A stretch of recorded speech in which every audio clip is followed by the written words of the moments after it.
Okay, we are going to tie a jig today. If you guys in the north are looking for something to do in the wintertime, this is usually how I pass a lot of time in the winter, is tie jigs. We tie hair jigs, skirted jigs, a lot of different jigs in the winter. It can really help you if you fish a lot of pressured bodies of water, if you have something unique or different to yourself. And then it gives you a lot more confidence because you tied it yourself. And the jig, if you tie it, is going to be a lot more durable than if you just use a rubber collar. So let me show you this process I use. I probably do a little bit of overkill, but my jigs will last if I have a quality hook on them.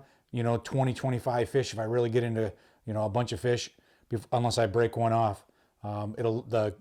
Just tying it the way I tie it will last you a lot longer. So I purchased jigs, pour jigs. This is a store-bought jig that I use, Arky style jig. I really like the wire keeper on this one. It's got a quality Gamakatsu hook in it. When you buy them from the store, well, a store-bought jig, they're going to come with the weed guard already on them. So what I do is actually just take a piece of painter's tape and wrap the skirt, the weed guard, and pull it out of the way, and I just pin it back with a piece of painter's tape. It just gets it out of the way so I can work and tie that jig right there at the collar. So the first thing I'm going to do after I get that done is I'm going to use a product that's called Hardhead. And it's a loon product. It's worked really well for me. There's a lot of different epoxies and different products like this on the market, but it's basically a fly tying cement. And I'm going to put a dab right here on the area where I'm going to tie the skirt. Then I'm going to get a base of line on. A good friend of mine, he uses nylon line. I use gel spun thread.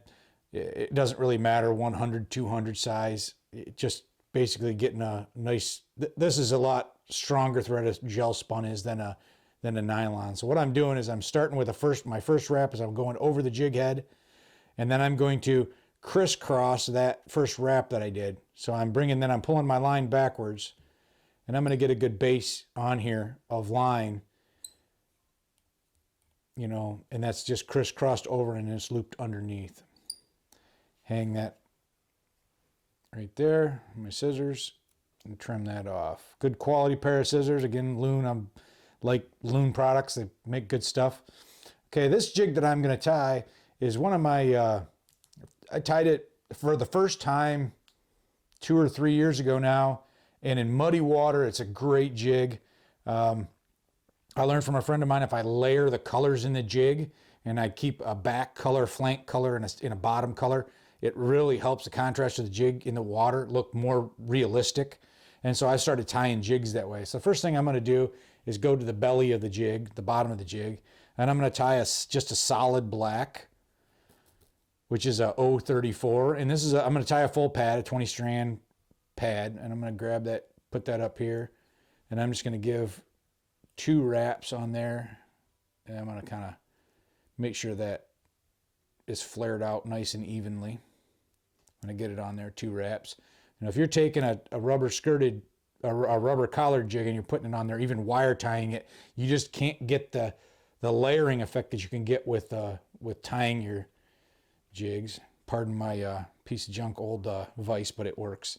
And then the next color I'm going to use on the back is called Black Death by, this is Skirts Unlimited, I believe, Skirts Online. And it's kind of got a grayish black fish scale to it.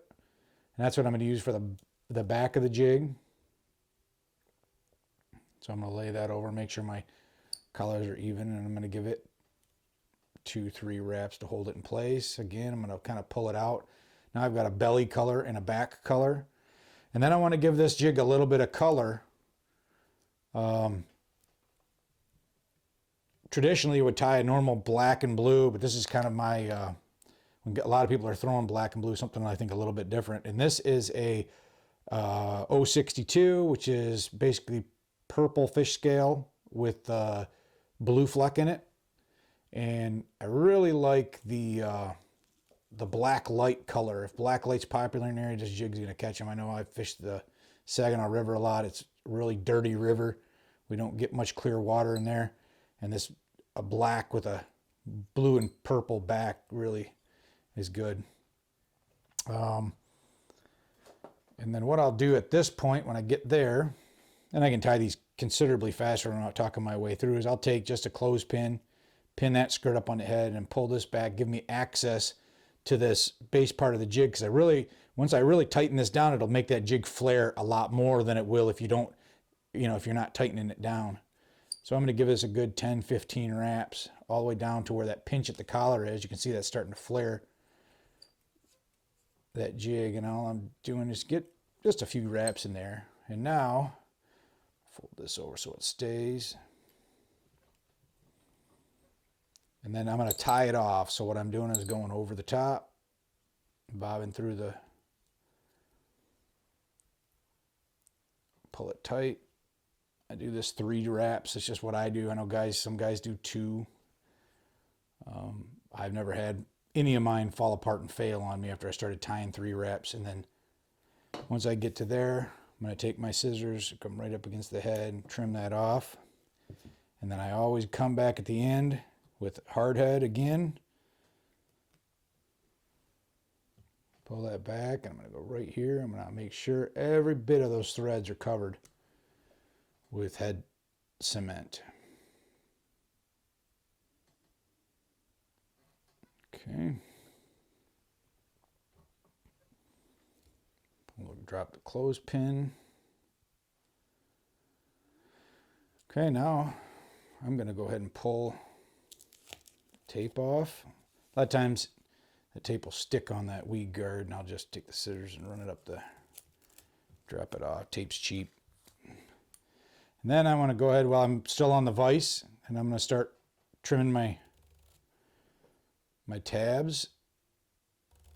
There's my belly, my Black Death.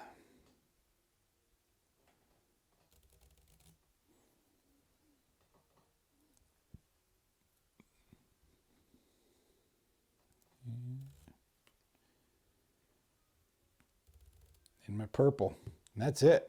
It's finished jig. Let that hard head dry. And then there you go. That's it. It's finished product. Big full skirt on it.